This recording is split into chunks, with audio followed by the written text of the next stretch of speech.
Bismillahirrahmanirrahim. Assalamualaikum warahmatullahi wabarakatuh. Teman-teman santri Madin yang dirahmati oleh Allah, kembali lagi bersama saya Ustadz Muhsin di mata pelajaran Tarikh. Nah, di mata pelajaran Tarikh hari ini kita melanjutkan serial Sirah Nabawiyah, dan terakhir kita sudah belajar tentang materi Nabi Muhammad SAW yang mendapatkan wahyu pertama gitu.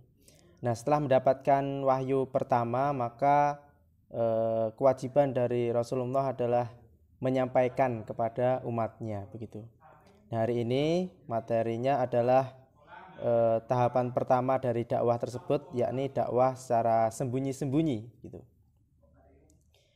Nah, sebelumnya dalam tahapan dakwah ya, ini kita bagi menjadi dua periode, yakni yang pertama adalah periode Mekah yang berjalan kira-kira 13 tahun. Kemudian yang kedua adalah periode Madinah. Ini berjalan selama kurang lebih 10 tahun gitu. Kemudian pada periode Mekah sendiri ini juga dibagi menjadi dua tahapan. Yang pertama adalah tahapan dakwah secara sembunyi-sembunyi yang berjalan selama 3 tahun ya, yang insyaallah materi hari ini begitu. Yang kedua adalah tahapan dakwah secara terang-terangan di tengah penduduk kota Mekah gitu. Kemudian sebelum kita masuk ke materi, kita harus mengetahui terlebih dahulu ya bahwa Mekah ini adalah kota pusat agama bagi bangsa Arab ya. Di sana ada Ka'bah ya, yang menjadi pusat dari peribadatan para penyembah berhala begitu. Jadi Mekah ini pusatnya orang-orang Jazirah Arab untuk menyembah berhala begitu. Jadi hal ini menjadi tantangan dan kesulitan sendiri untuk mengenalkan Islam kepada penduduk Mekah. Makanya diperlukan tekad yang membaja yang kuat begitu ya, dan juga strategi yang baik untuk berdakwah kepada penduduk kota Mekah ini. Selain itu dibutuhkan juga tindakan yang bijaksana ya. Salah satunya memulai dakwah dengan sembunyi-sembunyi agar penduduk Mekah ini tidak kaget ya, karena tiba-tiba menghadapi sesuatu yang menggusarkan mereka gitu. Harus jadi dikenalkan tahap demi tahap ya. Mungkin yang pertama adalah secara sembunyi-sembunyi gitu. Kemudian dari dakwah secara sembunyi-sembunyi ini maka kita mengetahui generasi pertama yang masuk ke dalam Islam gitu, atau kita kenal sebagai sebutan As-Sabiqunal Awwalun.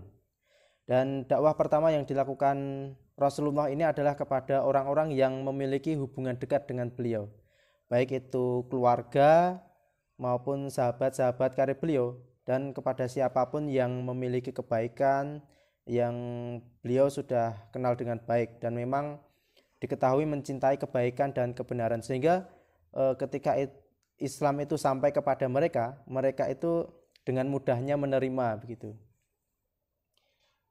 Kemudian dari kerabat dan sahabat yang pertama kali memenuhi seruan Rasulullah SAW, ya kita kenal sebagai As-Sabiqunal Awwalun, yakni mereka adalah yang pertama adalah istri beliau, yakni Ummul Mukminin Khadijah binti Khuwailid. Yang kedua adalah pembantu beliau yang bernama Zaid bin Haritsah bin Surahbil Al-Kalbi.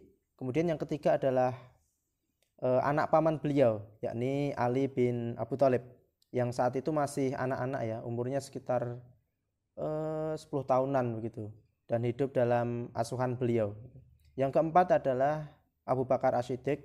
Nah, Abu Bakar As-Siddiq ini adalah sahabat karib beliau sejak kecil ya, teman dekat. Kemudian selain dari Rasulullah, Abu Bakar juga sukses menyeru orang-orang dari kaumnya sendiri yang biasa duduk-duduk bersama beliau dan dapat dipercaya ya, seperti Utsman bin Affan, terus juga ada Zubair bin Awam, ada Abdurrahman bin Auf, ada Sa'ad bin Abi Waqqas, dan juga Tolhah bin Ubaidillah. Mereka ini adalah orang-orang yang dahulu masuk Islam ya, atau generasi pertama. Kemudian selain mereka juga disusul orang-orang seperti Bilal bin Robah, ada juga Abu Salamah bin Abdul Asad, ada Ubaidah bin Al-Harith, Sa'id bin Zaid Al-Badawi, Abdullah bin Mas'ud Al-Hudali, dan masih banyak lagi begitu. Kemudian mereka ini masuk secara sembunyi-sembunyi ya, masuk Islam secara sembunyi-sembunyi dengan cara Rasulullah menemui mereka dan mengajarkan agama secara perorangan begitu, secara sembunyi-sembunyi dan perorangan gitu. Wahyu diturunkan sedikit demi sedikit ya. Jadi pada waktu itu ayat-ayat Al-Qur'an ya masih diturunkan sedikit demi sedikit berupa ayat-ayat pendek, dan isinya itu tentang sanjungan menyucikan jiwa dan celaan bagi orang-orang yang mengotorinya dengan keduniaan. Ada pula juga ciri-ciri surga dan neraka. Jadi ayat-ayat pertama yang diturunkan kepada Rasulullah itu ya tentang bagaimana membentuk tauhid yang kuat begitu ya, dan menguatkan keimanan mereka ya.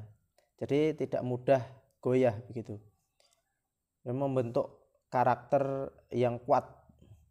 Kemudian selama 3 tahun dakwah yang dilakukan secara sembunyi-sembunyi dan perorangan, dan selama jangka waktu ini pula telah terbentuk sekelompok orang-orang mukmin yang senantiasa menguatkan hubungan persaudaraan dan saling bahu-membahu begitu. Jadi dari selama 3 tahun dakwah ini yang dilakukan secara sembunyi-sembunyi ini sudah membentuk sekelompok orang mukmin yang kuat begitu ya, yang hatinya sudah dicelup Islam dengan kuat, keimanannya kuat begitu. Terus hubungan antar persaudaraannya juga kuat begitu.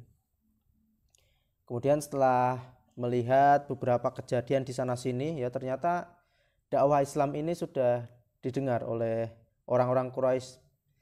Sekalipun dakwah ini dilakukan secara sembunyi-sembunyi dan perorangan, tetapi ketahuan juga ya kepada orang-orang Quraisy pada waktu itu. Maka mulailah mereka merasa khawatir dan menaruh perhatian terhadap dakwah Rasulullah, sehingga turun wahyu yang mengharuskan beliau untuk menampakkan dakwah kepada kaumnya ya, kepada orang-orang Quraisy, kepada penduduk Mekah ya, dan menjelaskan kebatilan mereka menyerang berhala-berhala yang mereka sembah begitu. Nah, mungkin sekian materi tarikh pada hari ini. Wallahu a'lam bishawab. Mohon maaf apabila banyak kesalahan. Sekian dari Ustadz. Wassalamualaikum warahmatullahi wabarakatuh.